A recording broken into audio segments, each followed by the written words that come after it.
साथियों नमस्कार। आर्यादित्य चैनल पर आप सभी का हार्दिक स्वागत और अभिनंदन है। जो लोग हमारे इस चैनल पर नए हों कृपया लाइक सब्सक्राइब और शेयर ज़रूर करें। जो लोग पुराने हैं वे लाइक सब्सक्राइब और शेयर किए ही होंगे। अब आते हैं कल आपको हम रस के बारे में बता रहे थे, छंद के बारे में यानी अगले वीडियो में बताएंगे। अब बीच में प्रत्यय के बारे में हम बताएंगे, क्योंकि प्रत्यय बीच में ये छूट रहा है। ये भी आपके बोर्ड के पेपर में प्रत्यय इत्यादि आता है, चाहे वो इंटरमीडिएट हो चाहे वो हाई स्कूल हो। तो जानते हैं प्रत्यय क्या है, और प्रत्यय से संबंधित बहुत सारे प्रश्न विभिन्न प्रकार की परीक्षाओं में भी आती है। जैसे वो सुपर टीईटी इत्यादि में प्रत्यय के बारे में पूछा गया था कई बार। तो आइए देखते हैं प्रत्यय। तो प्रत्यय को सर्वप्रथम चलते हैं हम अपने ब्लैक बोर्ड की तरफ। ये व्हाइट बोर्ड है और इस पर हम प्रत्यय लिखते हैं। ये है मेरा प्रत्यय, ये है प्रत्यय,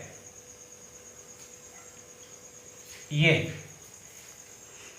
और प्रत्यय को जो परिभाषा दी जाती है प्रत्यय की वो है प्रतीयते, प्रतीयते विधीयते, प्रतीयते विधीयते इति प्रत्ययः। ये आपका शब्द हो गया, परिभाषा हो गई। प्रतीयते विधीयते इति प्रत्ययः। कहने का तात्पर्य जो शब्द, जो भी धातु हैं, उन शब्दों के अंत में जो लगते हैं, अंत में जिनका प्रयोग किया जाता है, वही सब प्रत्यय कहे जाते हैं। और शब्दों के पहले जो लगते हैं वो सभी उपसर्ग कहे जाते हैं। तो प्रत्यय जो है, अब देखते हैं प्रत्यय के प्रकार। तो प्रत्यय जो है दो प्रकार के हैं। नंबर एक है कृत प्रत्यय, कृत, और नंबर दो है तद्धित प्रत्यय। खूब गौर से देखिएगा, कृत प्रत्यय और नंबर दो है तद्धित प्रत्यय। ये आपके प्रत्यय के प्रकार हो गए। दो प्रकार के प्रत्यय पाए जाते हैं, एक है कृत और एक है तद्धित। अब चलते हैं कृत प्रत्ययांत प्रत्ययों के ऊपर। वो प्रत्यय है, सर्वप्रथम हम चलते हैं सत्र और सानच प्रत्यय के ऊपर। खूब पूछा जाता है। एक है सत्र और एक है सानच। खूब गौर से समझिएगा, सब हर बात समझ में आ जाएगी। बहुत निराली बात है और बहुत आसानी के साथ आप इसको समझ पाएंगे। सत्र प्रत्यय में अत शेष बचता है। क्या शेष बचता है? अत शेष बचता है। अत यह शब्द है आपका। सानच प्रत्यय में आन और मान शेष बचता है, ये ध्यान देना है। सानच प्रत्यय में आन और मान शेष बचता है। यह एक वर्तमान कालिक प्रत्यय है, ये भी ध्यान देना है। यह क्या है? वर्तमान कालिक प्रत्यय है। वर्तमान कालिक प्रत्यय। यह प्रत्यय जो है वो वर्तमान कालिक होता है। अब और इनका जो प्रयोग होता है वो लगातार वाले वाक्यों में होता है। यह भी याद करना है। लगातार, लगातार यही इसकी कुंजी है। लगातार वाले वाक्यों में इनका प्रयोग किया जाता है। लगातार वाची जो वाक्य हैं उनमें इनका प्रयोग किया जाता है। अब जैसे अब देखते हैं, जैसे पठ धातु है, पठ धातु में सत्र प्रत्यय जोड़ देंगे तो बन जाता है पठत, यानी सत्र में अत शेष बचता है तो ये हो जाएगा आपका पठत, ये आपका पठत शब्द बनेगा। अब इसका जब हम रूप चलाएंगे तो रूप चलता है पठन, प्रथम पुरुष एक वचन, याद कीजिए, पठन, पठन, पठन्तौ, पठन्तौ, पठन्तः, पठन, पठन्तौ, पठन्तः। कई बार पूछा गया है, जैसे एक बार सुपर टीईटी में पूछा गया था, जैसे अब इसमें पठन है वैसे गम धातु का बनाए थे, तो गम धातु में सत्र प्रत्यय जुड़ेगा तो गच्छत बनेगा, और जब रूप चलाएंगे तो गच्छन, गच्छन्तौ, गच्छन्तः, तो गच्छन शब्द आ जाएगा। तो जैसे पठन वैसे गच्छन, तो गच्छन आ जाएगा, तो खट से कौन सा प्रत्यय है? सत्र प्रत्यय है। ये आपको ध्यान देना है। अब आते हैं सानच प्रत्यय की तरफ। पठ धातु है, पठ धातु में सानच प्रत्यय का जब हम प्रयोग करेंगे, सानच प्रत्यय का प्रयोग करेंगे तो ये बनता है पठितमान। क्या बनता है? पठितवान या मान, जो भी समझना चाहो दोनों सही हैं। क्या रूप बनेगा? पठितवान। अच्छा, अब मजे की बात आपको बता दें, ये तो पुल्लिंग का रूप है, पठन, पठन्तौ, पठन्तः, परंतु जब स्त्रीलिंग का रूप चला देंगे सत्र प्रत्यय का, तो स्त्रीलिंग का रूप आप देखिए, उसके बाद आपकी समझ में सारी बात आ जाएगी। चलिए, ये तो पुल्लिंग का रूप रहा है, पठन, पठन्तौ, पठन्तः। अब स्त्रीलिंग का रूप देखिए आप, स्त्रीलिंग, इसका रूप देखेंगे तो ये हो जाएगा पठन्तीम, पठन्तीम, ये पठन्तीम जैसा रूप चलेगा। अब इनका वाक्यों में प्रयोग कैसे होता है ये भी जानना जरूरी है, तो चलते हैं प्रयोग देखते हैं। जैसे जैसे गिरती हुई, गिरती हुई, गिरती हुई बालिका को, बालिका को देखकर,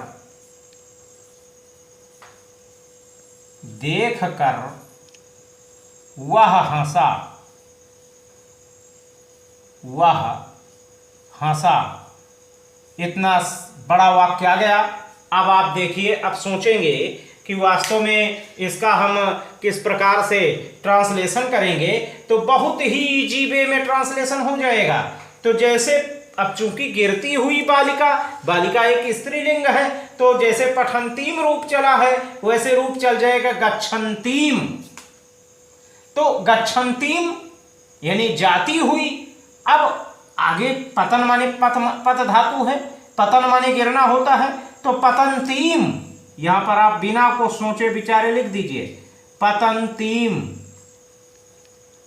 पतन्तीम बालिकाम, बालिकाम दृष्ट्वा, दृष्ट्वा सह अहसत। आपका ये ट्रांसलेशन कंप्लीट हो गया। पतन्तीम बालिकाम दृष्ट्वा सह अहसत, गिरती हुई बालिका को देखकर सह अहसत, वह हंसा। खूब गौर से समझिए, जैसे पठन्तीम, वैसे पतन्तीम, वैसे गच्छन्तीम। ठीक है, गच्छन्तीम माने जाती हुई, पठन्तीम माने पढ़ती हुई, और पतन्तीम माने गिरती हुई। तो पतन्तीम बालिकाम दृष्ट्वा, गिरती हुई बालिका को देखकर सह अहसत, वह हंसा। खूब गौर से समझिएगा, ये आपके सत्र प्रत्यय का प्रयोग रहा है। अब इसमें शायद कोई डाउट आपको नहीं होना चाहिए। तो ये कंटीन्यूअस टेंस में इनका प्रयोग होता है वाक्य में। जैसे आप इंग्लिश में पढ़ते रहे हैं, जिन वाक्यों के अंत में रहा है, रही है, रहे हैं, रहा हूँ आता है, वे वाक्य प्रेजेंट कंटीन्यूअस टेंस के होते हैं। तो वैसे ही प्रेजेंट कंटीन्यूअस टेंस का ही ये प्रयोग किया गया है, ये आप ध्यान देना है आपको। यानी रहा, रही, रहे वाले वाक्यों में, जैसे पठन, पठन माने पढ़ रहा है। अब जैसे आप अब एक वाक्य और देख लीजिए, एक वाक्य और देखेंगे तो आपकी समझ में और आ जाएगा। जैसे वह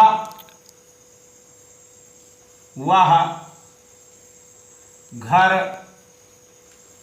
जा रहा है, वह घर जा रहा है। अब इसका ट्रांसलेशन कैसा होगा? बहुत सारे लोग पूछेंगे संस्कृत में कि इस प्रकार से ट्रांसलेशन, तो देखिए बड़ा आसान है। वह की संस्कृत क्या हो गई? साह, आपको बताया गया है साह। ठीक, साह। अब घर का क्या हो गया? गृहम, साह गृहम। साह एक वचन में है, जैसे पठन वैसे गच्छन, तो साह गृहम गच्छन, साह गृहम गच्छन। आगे लिख दीजिए अस्ति, साह गृहम गच्छन अस्ति। वह घर जा रहा है। कहीं कहीं किताबों में आपको इस तरीके से लिखा मिल जाएगा, तो परेशान ना होइए। साह गृहम गच्छन नास्ति, इस तरीके से भी लिखा मिलता है, गच्छन नास्ति। ये तो वही बात हो गई, एक में मिला देते हैं। सह गृहम गच्छन नास्ति, वह घर जा रहा है, तो सह गृहम गच्छन अस्ति। हमने अलग अलग कर दिया, इसको एक में मिला दिया गया है और कोई अंतर नहीं है। ये चीज आप समझिए। अब आगे बढ़ते हैं, एक और बता देते हैं, उसके बाद फिर अगले वीडियो में आपको हम बताएंगे छंद के बारे में। चलिए एक और बताते हैं। वाक्य आता है अक्त्वा प्रत्यय। कौन सा प्रत्यय? प्रत्यय का नाम है अक्त्वा प्रत्यय। ये अक्त्वा प्रत्यय। अब अक्त्वा प्रत्यय में त्वा शेष बचता है। क्या बचता है? त्वा। जैसे पठ, पठधन अक्त्वा, पठधन अक्त्वा बराबर क्या हो गया? पठित्वा। पठधन अक्त्वा बराबर पठित्वा। लिखधन अक्त्वा, लिख धन अक्त्वा बराबर लिखित्वा, लिखित्वा। इसका प्रयोग खूब गौर से समझिएगा, इसका प्रयोग कर वाले वाक्यों में होता है, करके वाले वाक्यों में। किसके वाले वाक्यों में? करके वाले वाक्यों में। ठीक, जैसे वह पढ़कर घर जाता है, जैसे आ जाए वह पढ़कर घर जाता है, वह पढ़कर घर जाता है। तो सह पठित्वा, सह पठित्वा गृहं गच्छति। बहुत शानदार अनुवाद। सह पठित्वा, वह पढ़ करके गृहं गच्छति, घर जाता है। ऐसे ही वह लिख कर स्कूल जाता है तो सह लिखित्वा विद्यालयम गच्छति। तो कर के वाले वाक्यों में अक्त्वा प्रत्यय का प्रयोग होता है, ये भी आप ध्यान दे दीजिए। अब मिलते हैं हम अगले वीडियो में छंद के साथ।